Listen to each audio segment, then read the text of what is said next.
Hi and welcome back friend, this is Waseem. और आज का लेसन जो है मैंने आपके लिए बहुत ही अच्छा जो है इंग्लिश वर्ड्स रखे हैं, यानी daily use common English words. तो आपको बहुत सारे वर्ड्स मैंने दिए और उम्मीद करता हूँ कि वो आपने अच्छे तरीके से अपने जहन में बिठाए होंगे और अपनी कम्युनिकेशन में इस्तेमाल करते हुए छक्के चौके लगा रहे होंगे।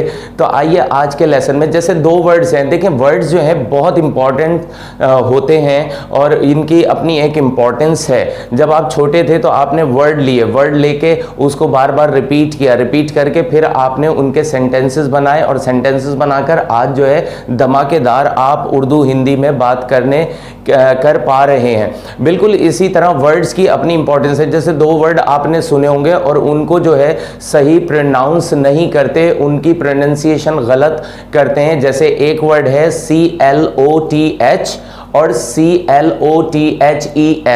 आप इन दोनों को क्या प्रोनाउंस करते हैं इंग्लिश में, वो अपने जहन में रखें। आगे चलकर हम वीडियो में इसको क्लियर करेंगे। तो आज के जो हमने वर्ड रखे हैं उन वर्ड में हमारा पहला वर्ड है फ्रेंड्स, देखें ब्लीजर्ड माने क्या है? बर्फानी तूफान। ठीक है, अब जैसे कहते हैं कि क्या तुमने कभी बर्फानी तूफान देखा है? Have you ever seen a blizzard? अच्छा, नेक्स्ट आ जाए पाइल जो है इसका मतलब होता है ढेर, कई चीजों का ढेर या कई चीजों को एक दूसरे पर डालकर ढेर बनाना। राइट, जैसे बहुत सारी चीजें आपने डाल दी और उनको डालकर आपने ढेर बना दिया। There is a pile of clothes on the floor, यानी फर्श पर कपड़ों का ढेर लगा हुआ है। जैसे आप कहते हैं कि फर्श पर किताबों का ढेर लगा हुआ है, there is a pile of books on the floor. जैसे चीनी का ढेर लगा हुआ है, there is a pile of sugar, यानी नमक का ढेर लगा हुआ है, there is a pile of salt. Right, तो इस तरह आप इसको अपने जुमले में इस्तेमाल कर सकते हैं और ज्यादा से ज्यादा जुमले बना सकते हैं। सेकंड देखें, there is a pile of things over there, यानी there is a pile of things over there means क्या है? वहां पर चीजों का ढेर लगा हुआ है। अब नेक्स्ट देखें ट्रेंड। अब ट्रेंड माने होता है रुझान। जैसे सोसाइटी में बहुत सारे रुझान आते हैं, जैसे लंबे बाल रखने का ट्रेंड आ गया, ठीक है, छोटे पांचे जो है पैंट के पहनने का ट्रेंड आ गया। तो हम कहते हैं, अब इसका जुमला किस तरह बनाएंगे? This is a new trend इन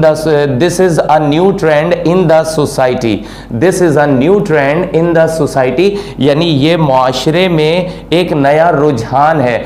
तो फ्रेंड्स नेक्स्ट देखें कोल मायने होता है कोयला। आपने देखा होगा काला सा होता है जिससे तिक्के के बनाने में जो है आग लगाते हैं। तो कोल का सेंटेंस देखें, diamond is a type of coal, हीरा कोयले की एक किस्म है। Diamond is a type of coal, यानी कोयला जो है वो हीरे की एक किस्म है कि हीरे की कान में ही जो है कोयले की कान में ही जो है वो हीरा निकलता है। अच्छा, नेक्स्ट आ जाएं, जैसे आपने बारबेक्यू पार्टी रखी है तो उसके लिए आपको कोयले दरकार हैं, तो आप किसी को कहेंगे go to the market and buy some coal, यानी बाजार से जाकर कुछ कोयले खरीद कर ले आओ भाई। ठीक है, अच्छा आपने देखा होगा कि सर में अमूमन सर्दियों में जो है ड्राइनेस या खुश्की हो जाती है, खुश्की जो यहाँ गिरती है अजीब सी बुरी लगती है। राइट, तो उसको कहते हैं डैंड्रफ। क्या कहते हैं? डैंड्रफ मीन्स खुश्की। तो इसका सेंटेंस देखें, he has a lot of dandruff in his head, उसके सर में बहुत खुश्की है। अब हमने बात की थी CLOTH को क्या प्रोनाउंस करते हैं? What we pronounce this word? cloth, not cloth, यानी अनस्टिच होता है, सिला हुआ नहीं होता।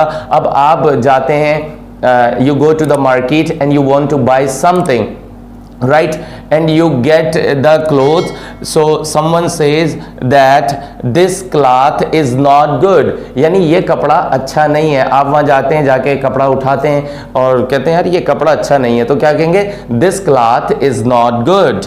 अच्छा, नेक्स्ट आ जाए क्लोथ्स माने क्या होता है? कपड़े, यानी स्टिच हुए हुए सिले हुए जो हम और आप पहनते हैं, तो उनको कहते हैं क्लोथ्स।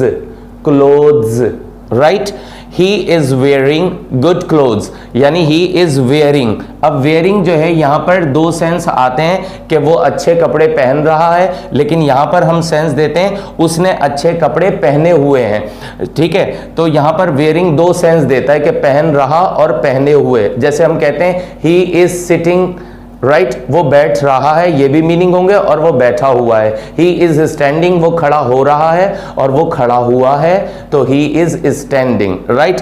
तो कुछ वर्ब ऐसे होते हैं जो आईएनजी के साथ रहा रही रहे में दो सेंस देते हैं। अंडरस्टैंड।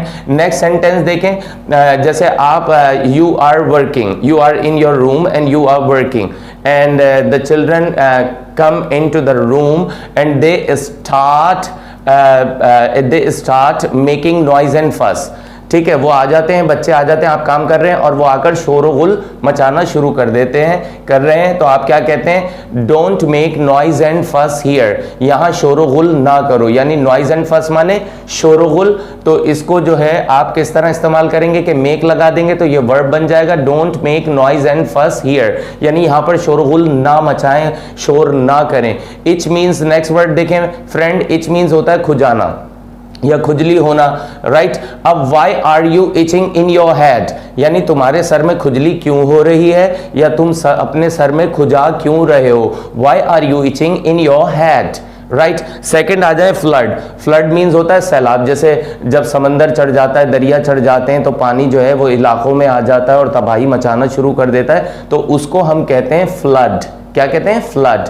अब इसका सेंटेंस देखें, have you ever seen a flood, क्या तुमने कभी सैलाब देखा है, have you ever seen a flood.